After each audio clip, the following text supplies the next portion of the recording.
this world, there is real evil. In the darkest shadows and in the most ordinary places. These are the true stories of the innocent and the unimaginable. When the Mackeys convert an abandoned roadhouse into a country music dance hall, they awaken an old evil. The angry dead attack the living and invade the bodies of the weak. With the help of a psychic and a preacher, the possessed fight to save their souls.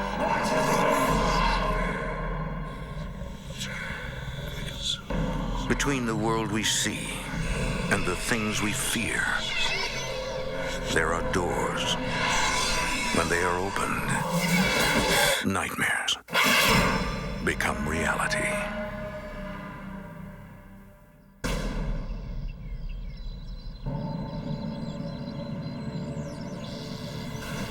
In Wilder, Kentucky, an abandoned music hall stands on the banks of the Licking River, which runs north to Cincinnati. Local legend says that murderers and devil worshippers are drawn to this waterway, one of the few in the world that flows true north. Town records attest to the fact that it once ran red with blood.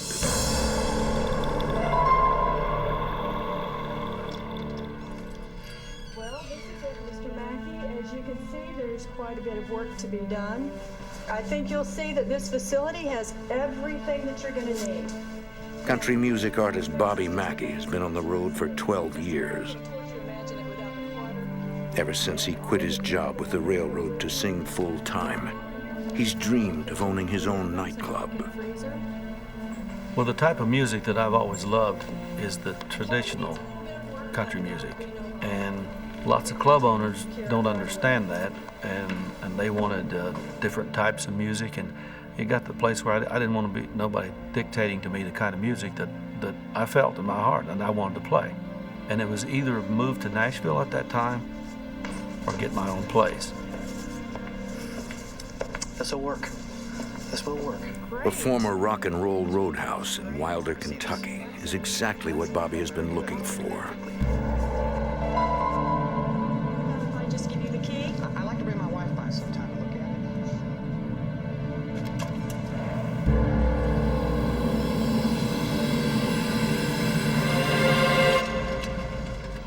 it. Later that afternoon, Bobby returns to the club with his pregnant wife, Janet.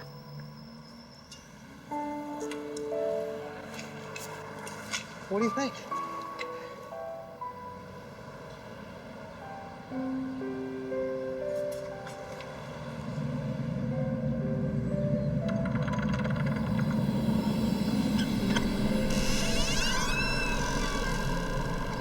Come on, we'll go inside.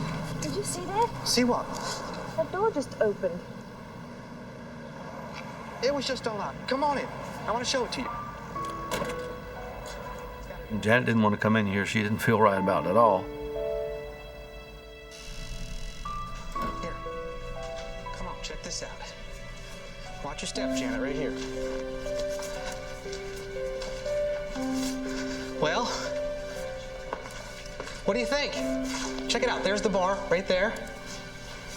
And the restrooms are over here, and... I don't have a good feeling about this place. Here, why don't you go check out the kitchen? It's really big in there.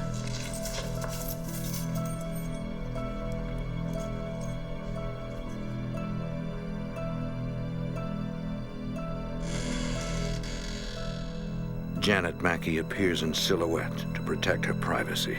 Felt like somebody was in there. And there wasn't nobody in there but him and I.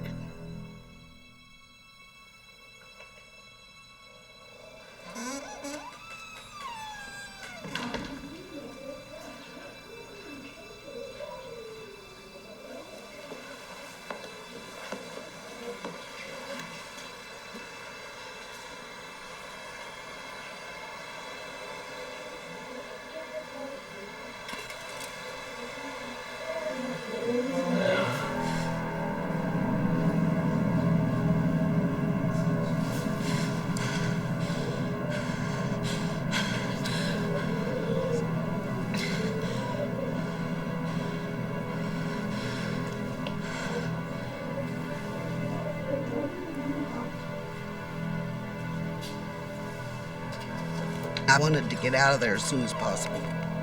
Bobby? Who are you talking to? Nobody.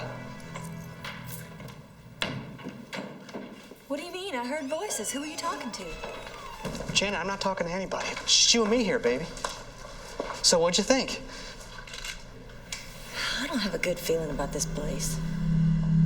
I'm ready to go home. I'm ready to leave. Let's come back tomorrow. Let's think about this some more. Because all I want to do is get out of there. In my mind's eye, I could see it all. I could see the crowd. I could see people dancing. And so there was nothing going to stop me. I had to have the place. From the day that Bobby signs the banknote and buys the place, he never looks back. His wife tries to support his decision.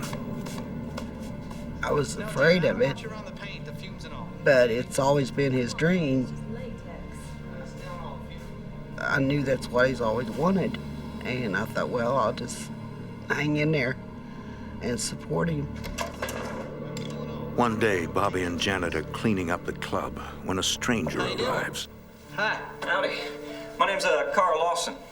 Bobby Carl Mackey. Lawson worked for the previous owners of the club as a handyman. But he's been out of a job since a series of brutal murders forced the club to shut down. I've kind of been out of work since they closed. I'd seen more just unexplained acts of violence in and around that building than you shake a stick at. Any nightclub or bar is going to have its share of, brawls or fights. It's going to happen. Why was it shut down? But on this scale here, Well, this place used to draw really... it was abnormal. I need an ambulance here now. I got a gentleman down on the ground. He has a gunshot wound to the chest. The last year at the club was the most violent. 6 homicides. Carl believes that something about the place causes people to become violent. Something's going on with this place. Eventually, that's what got the place closed down. Sir, can you tell me what happened? Playing classic country music here. We're not gonna have those kind of people here. You'll see. I assure you. Well, that'd be a nice change of pace, sir. Bobby believes his brand of That's pretty classic nice. country music will attract a more peaceful I've kind crowd. of been out of work since, Do you paint? which hand you want me to paint with? Bobby That's what I hires wanna hear. Carl as a You start full-time today? handyman Thanks, sir. and caretaker. What do you know? I just knew right off the bat I get along with him. I mean, it just seemed straightforward and just said what he meant and meant what he said.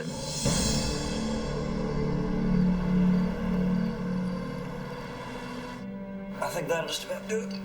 His wife, Janet, was about the same way. Carl and I became buddies, and he was more like my little brother. Carl, you know what you were saying earlier about strange things happening to people around here? Me and her knew this place. There's more that meets the eye. I'm gonna be in the next room painting. If you need anything, just give me a holler. All right. Thank you.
Janet!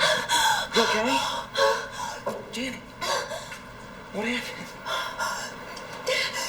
There was blood in there. There was blood coming up out of the sink. The sink is empty. There's nothing in the sink. Wasn't for him. Who knows what would happen next? Just blood in there. I do know for a fact something forced that woman's head down in that sink. Pushing my head into the sink. I knew right there and then, whatever's here is not playing games. It's become dangerous. It's become violent. I'm telling you, Bobby, there was a hand in the middle of my back forcing me into the sink. Janet tells her husband what's happened, but Bobby can't believe what he's hearing. I was like, it all just stopped and... He told me I was crazy. He didn't believe me. He didn't believe Carl. What's going on here? But it did happen. I'm telling you, I don't want you filling her head with any more of this stuff. Do you hear me? He's not putting anything in my head. I know what I saw, and I told him about it. Janet, ain't nothing. I don't believe in ghosts. Gotta be I've an heard enough. That's explanation. That is it. Something else. It can't be that. I couldn't dwell on it. Carl, sit down. I don't want you filling her head with any more of these ghost stories. Do you hear me? And I certainly don't. Bobby warns Carl to keep his ghost stories to himself, or he'll have to find another job. Now go and clean the bar. We need to get I ready had for invested opening. everything I had in here, and all I wanted to do was get it open.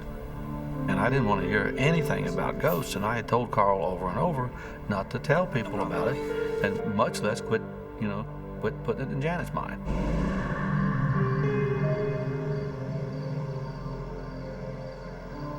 One night soon after, police officer Larry Hornsby makes his rounds. I had a funny feeling all night for some reason.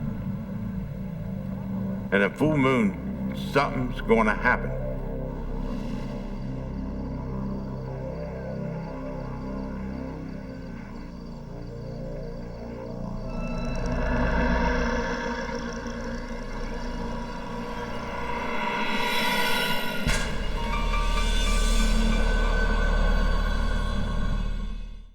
This'll work. You guys don't happen to need any help, do you?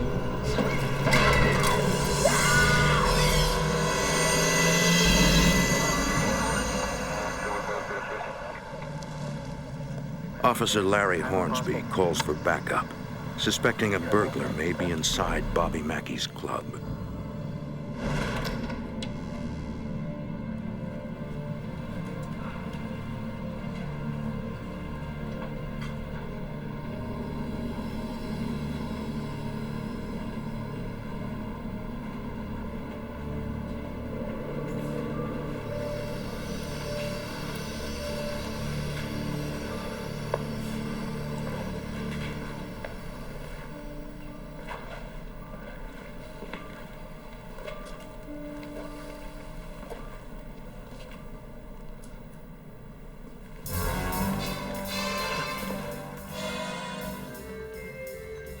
Did you hear it?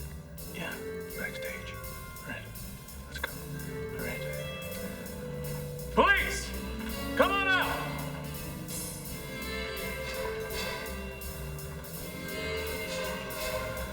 Police! Come out!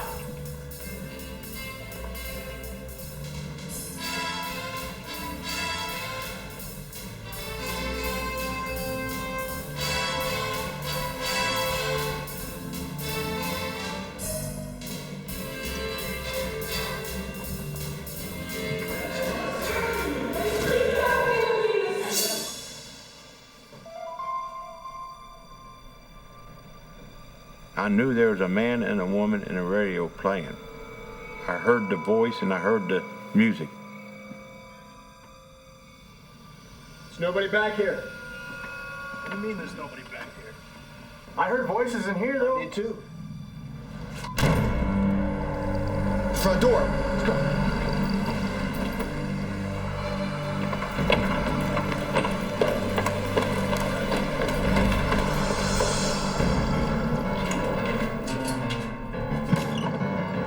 No wind. There was nothing could close that door. We was stunned.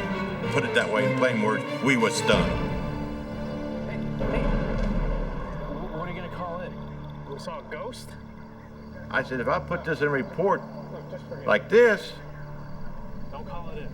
they'll be sending me to a psychiatrist. I'm just gonna put it, I went into the building and checked it out, made sure there was nobody in here. I'll see you tomorrow, all right? I'm getting out of here. Have a good day.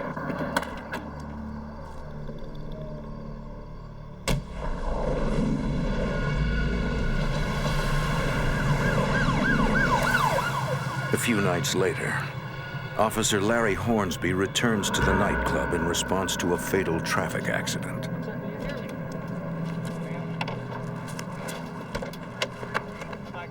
You got nothing? All right, we need to get these guys out of the car.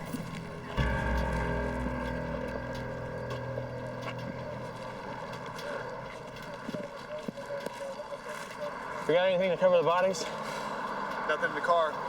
Look, I need an EMT out here quick. I got 2 bodies from a car accident. We need the end. Thanks. Here.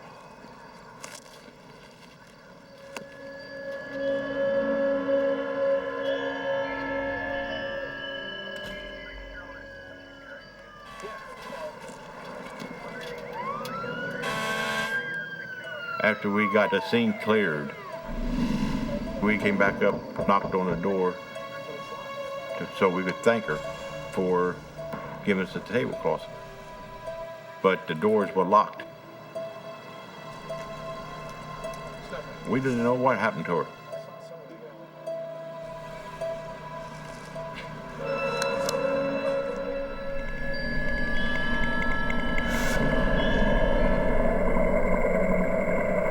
The next afternoon, Officer Hornsby tells Bobby about the woman who brought out the tablecloths. Did you hear about that accident last night? Yeah, I read about it in the paper. We thought it was the waitress, and we described her. Tell you about it so you can thank her. Bobby says there was no one at the club after 10 p.m. This place was... I never did believe in ghosts. Never. I would laugh at you. It was around 2 or 3. Then. But a lot of things changed since then. I'm telling you, Larry, these doors were locked. There was no one else here. No, I don't want to say all these people are liars, because there are a lot of credible people. But I just find it hard to believe that there's anything in here, any supernatural or any ghosts, or I just can't believe that. There's got to be an explanation for everything that has taken place. You all right? Oh, I'm fine. I just broke the last of my good bulbs. I gotta go get another one. Okay. Careful with the last one. That's all right. I'll clean it up. I'm good. Janet, you don't have to clean anything up. I'll be right back. I get it. All right, I'll be right back, okay?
Get her in here. Come on, darling.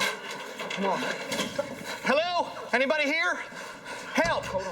My wife, she fell down the stairs. She's pregnant. I was so terrified because I thought, I was going to lose my baby.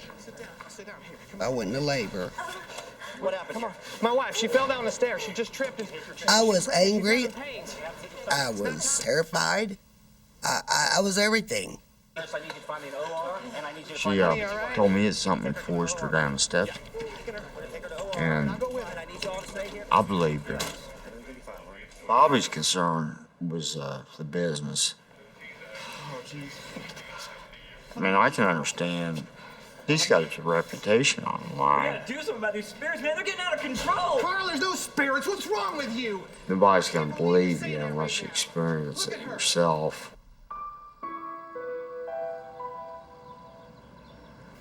You all right? Do you need anything? Janet gives birth to a baby girl who weighs only 1 pound, 15 ounces. They don't know if she'll survive. In the following weeks, the couple monitors their newborn.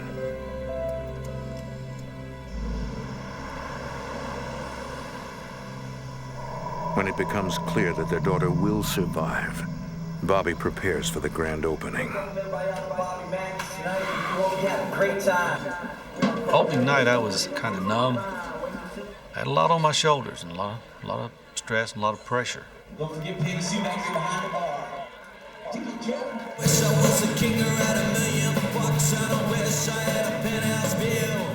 I don't think about a Hummer or a limousine or vacations on the finest cruise. All I want is a country girl and a plus we have always been true. Carl, listen to me. I don't want you telling any ghosts. Carl, look at me. I don't want you telling any of the customers that stuff. All right? Bobby, I got My focus was totally on running this business and making it work. I didn't want to hear any of this nonsense. I wanted to make the place known for a great country music dance hall.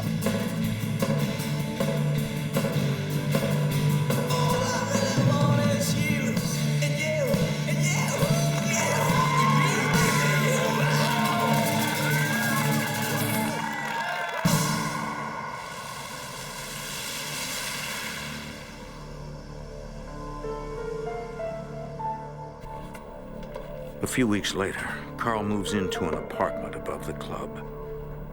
He spends every night there, alone. Unless I had to go somewhere, I stay here. Kept an eye on it, protected it.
It was something like from a nightmare. I'd actually thought I was dreaming, but I wasn't. It was real.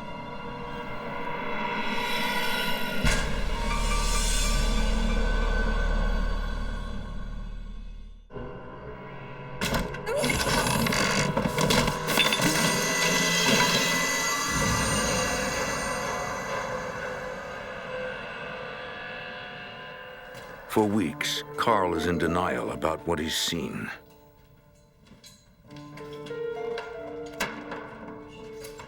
One day, Carl is cleaning up the storage room.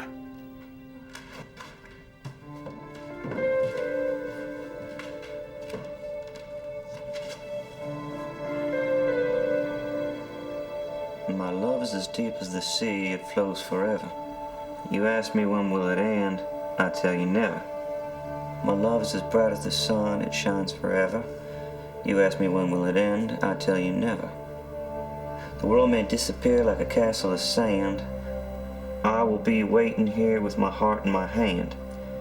You ask me when will I die, I tell you never.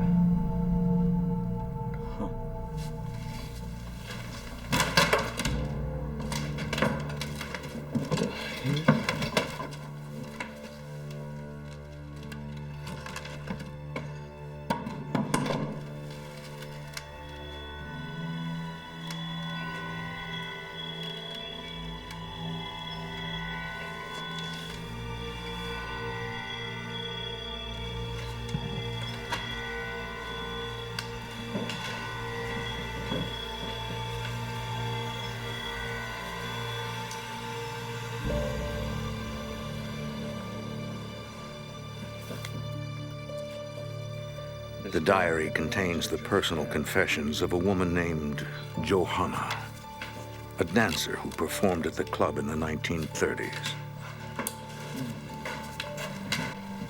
Tuesday. She was in love with a musician, and Johanna's father did not like this guy. He said he'd kill him if we didn't stop seeing each other. I'd rather be dead than lose Robert.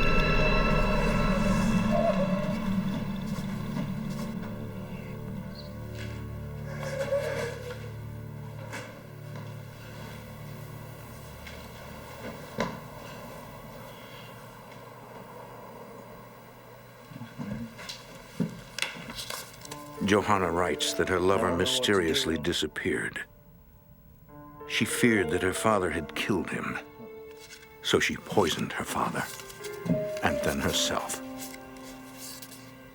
Her final entry in the diary proclaimed that she would roam the halls of the club for all eternity, waiting for her lover to return.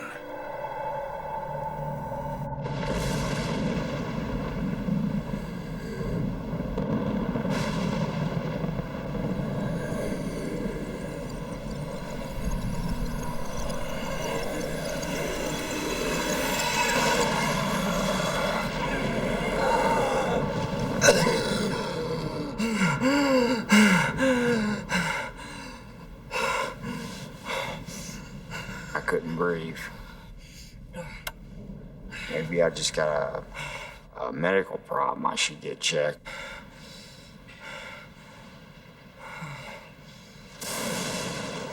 Carl is unable to sleep. Then the power goes out.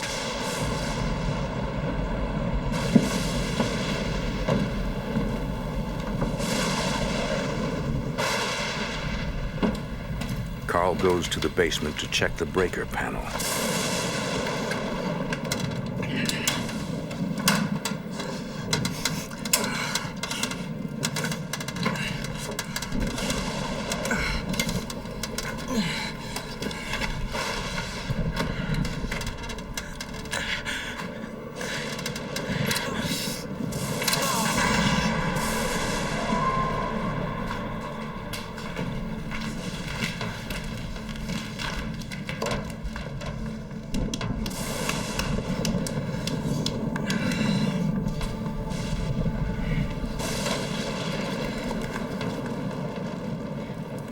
He stumbles onto a latch that he had never noticed before.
Desperate and frightened, Carl returns to the basement, carrying a vial of holy water.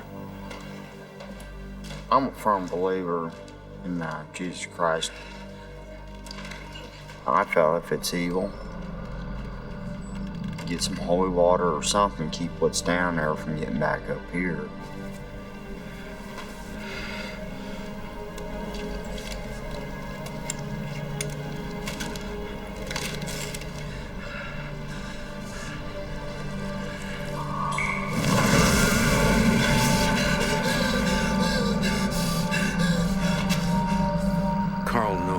Whatever is inside the well is stronger than him.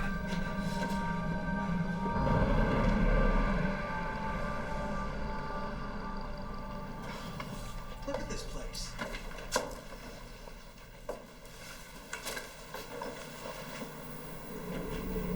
Carl?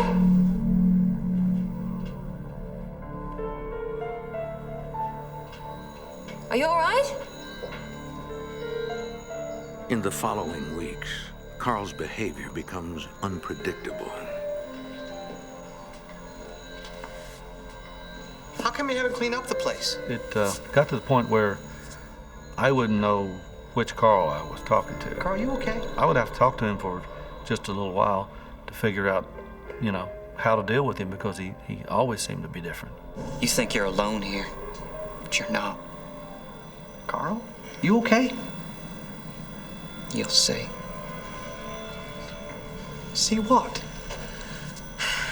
I've been trying to tell you, Bobby. Tell me what?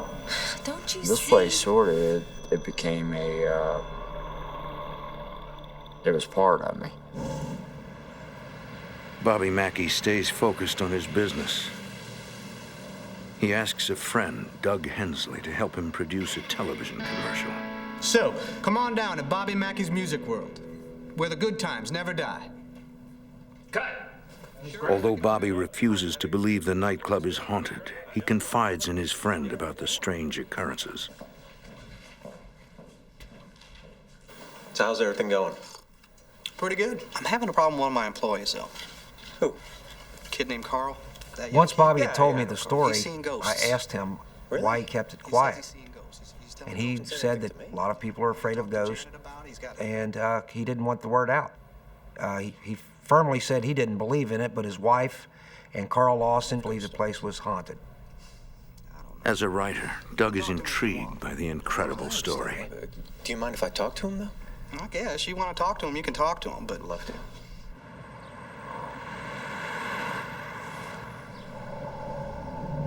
I just want you to tell me what you experienced, best as you can say.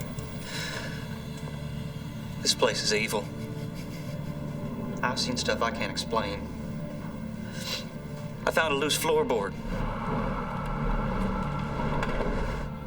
Inside that floorboard, Carl I tells found a Doug diary. about Johanna's diary.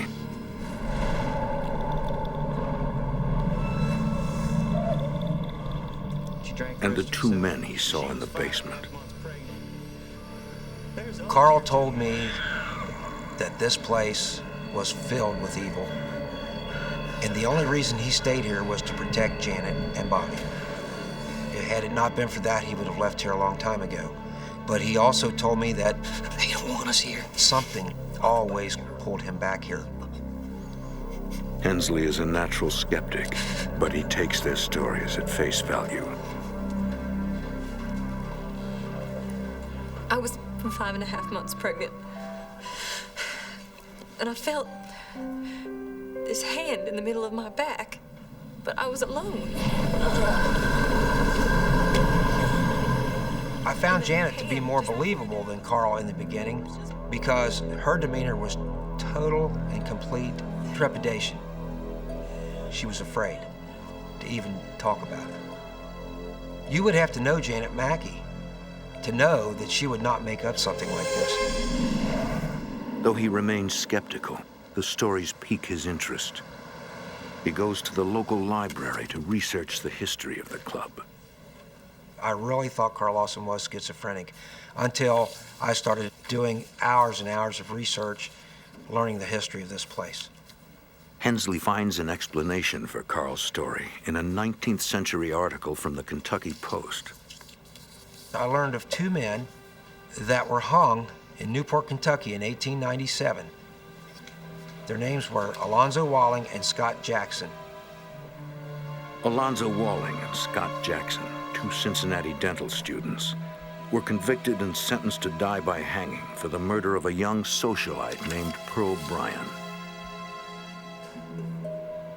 Her headless body was found near the site of an old slaughterhouse in Wilder, Kentucky. She was 5.5 months pregnant at the time of her murder. Alonzo Walling swore a curse on the gallows and said that he would come back from hell and haunt everyone involved in his trial and haunt the place where Pearl Bryan's head was. Hensley tells Carl and Janet what he has found. He explains that after Pearl Bryan's body was discovered, bloodhounds led investigators to the slaughterhouse. Locals suspected that the killers had disposed of Pearl's head in the old well in the basement of the slaughterhouse as part of a satanic ritual. But the head was never found. Doug explains that the nightclub rests on the foundation of the old slaughterhouse. Satan worshippers came to this spot at night and gave blood sacrifices down inside that well to worship the devil because of all the blood spilled on this ground. There was a culvert pipe that all the blood of the animals was rinsed into the Licking River. It is my opinion that Alonzo Walling and Scott Jackson both dwell at this nightclub because this is where they disposed of Pearl's head. One striking similarity among Johanna, Pearl Bryan, and Janet Mackey is hard to ignore. Janet Mackey told me she was 5.5 months pregnant when she was thrown down a flight of stairs. Bobby, you gotta do something about this. Pearl Bryan was 5.5 months pregnant. Somebody that can help us. Johanna, the dance hall girl who poisoned herself inside this nightclub, was pregnant. Right around 5.5 months.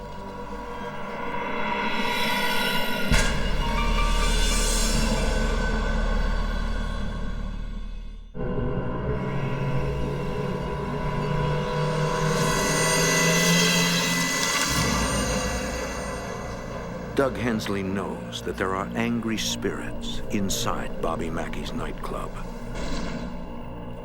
Hoping to bring peace to the building, he invites a psychic named Patricia Michelle. Michelle is a nationally known medium and psychic counselor. She claims that since she was a child, she has been able to communicate with the dead. Patricia, this is Carl. When I arrived at the club, I met Carl, the caretaker. They're here. He started to talk, and I said, do me a favor, Carl. I said, don't talk to me about any spirits. I said, let me walk through the club. Let me experience what I experience. I have what they call inner vision, or second sight.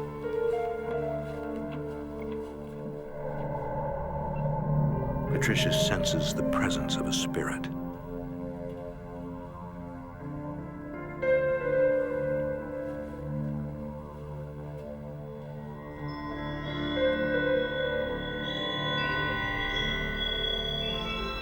What's your name? And she said, my name is Johanna. I said, what happened to you? Why are you here? She said, I know I'm dead. I said, why don't you let me send you to the light? And she said, no, lady. She said, don't send me to no light. Patricia realizes that Johanna's spirit has chosen to remain earthbound. I think that what is in Bobby Mackey's nightclub are ghosts that believe there is no place for them to go. And so they would prefer to live in this nightclub than to go on to a place where they may burn for eternity. That's what they think.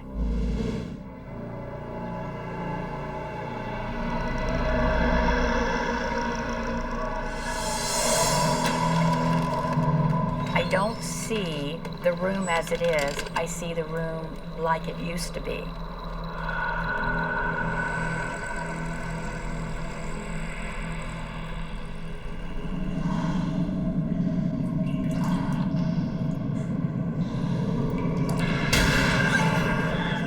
Patricia sees a vision of a decapitated head.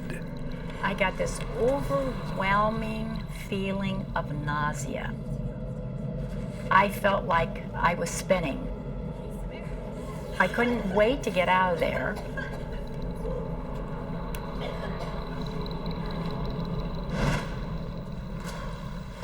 Are you okay? Are you sure? Doug's bringing you a glass of water, okay? Here you go. Thank you.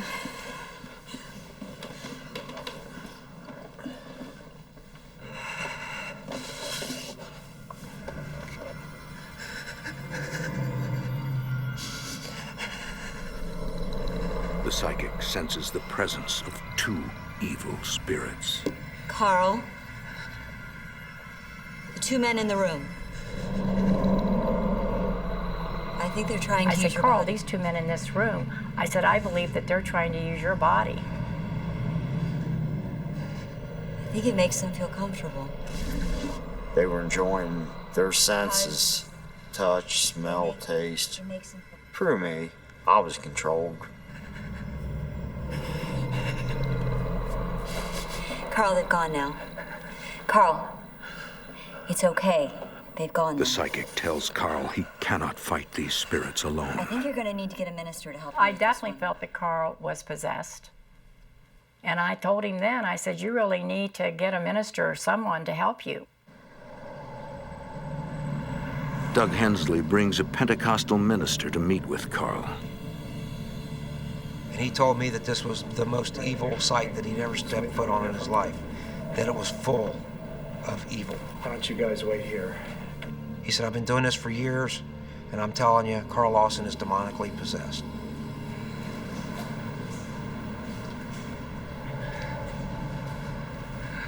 The minister has agreed to perform an exorcism.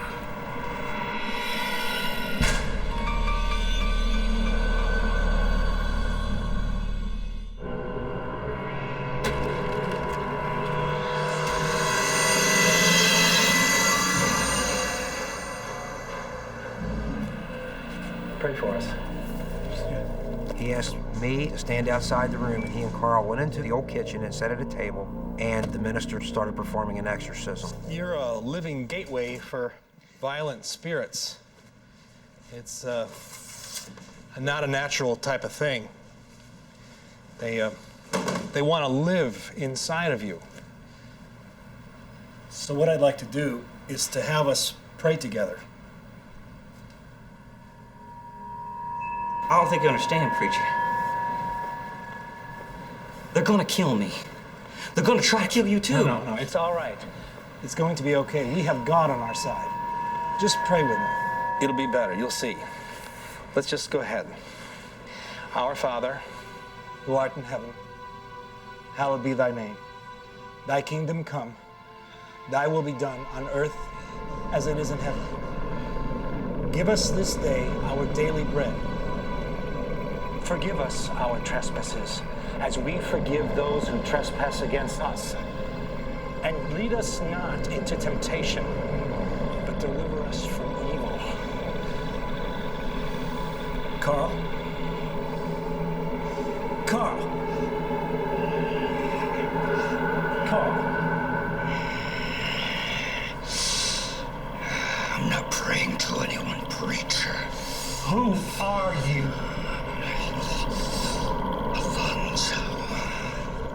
Alonzo needs to leave Carl's body.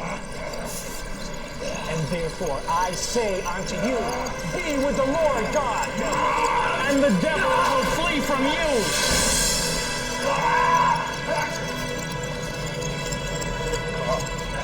Carl, submit yourself to God.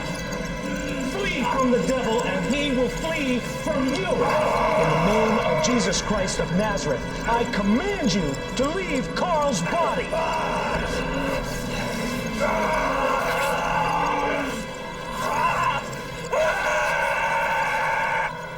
The exorcism started to become violent, and Reverend got afraid, and he called us other men into the room to surround Carl. In the name of Jesus Christ, I command you to leave his body. He started speaking in Latin, and then he started speaking in English backwards, and he says, "I am Satan." This Bible commands you. And the spirit said, like a dog growling, "I natos."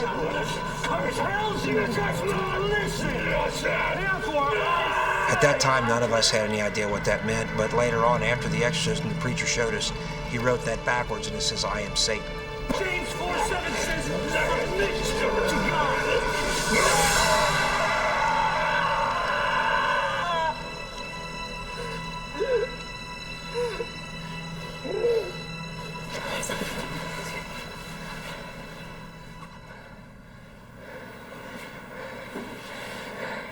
Carl, can you hear me? Are you all right? When I woke up, everybody was looking at me, and I was on the floor, and I didn't know what happened.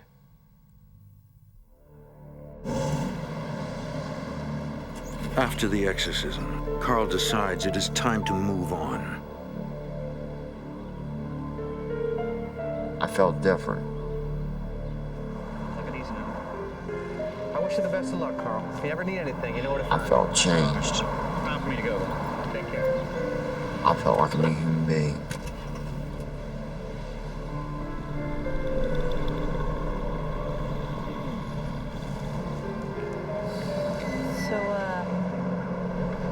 I guess I'll be getting on too. How about a cup of coffee? Come on. No, it's okay. You take care. I didn't need to have to have spirits tell me to get out. I got out, and I never went back.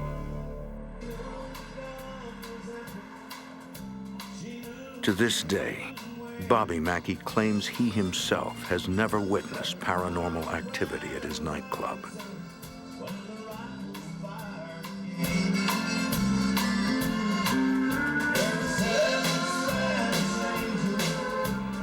I don't know if the place got a hold of me or anything unforeseen is holding me here. If that's a supernatural experience, then so be it. And I'm going to stay here. Beneath the active nightclub, in the bowels of the old slaughterhouse, the well remains. Some say that it is still a gateway, and that an ancient evil hides deep inside, waiting.